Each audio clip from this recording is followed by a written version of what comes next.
Chaitanya Mahaprabhu came to this world 500 years ago, 525 years ago, and he raised his arms above his head and he danced.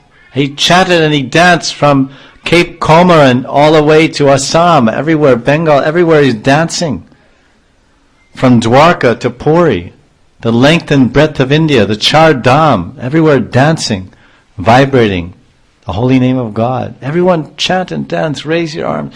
You don't have to surrender and all this pain. The only surrender you have to do is raise your arms. Just raise your arms and chant and dance Hare Krishna. And all success will be there. And all love will come in the heart.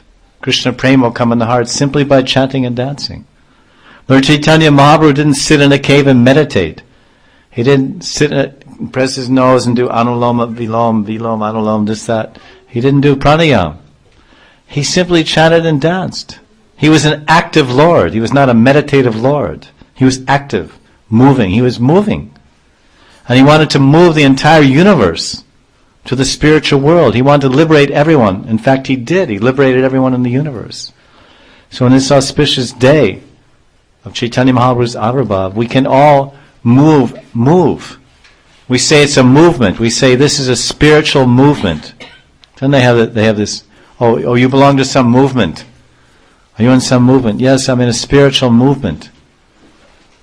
And because we're moving entities. Is there ever a moment when we are still? Is there ever a moment when we are not moving? And have you ever slept? Have you ever dreamed? The body is inert, but the mind is moving. The mind never rests, unfortunately. That's the problem. Sleeping deeply, resting the mind, susupti. Very rarely people enter a state of susupti.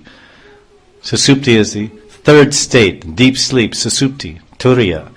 Very rarely people enter this state. Absolute forgetfulness of everything and everyone. And then we wake up, I feel so good, I really slept soundly, I feel totally refreshed.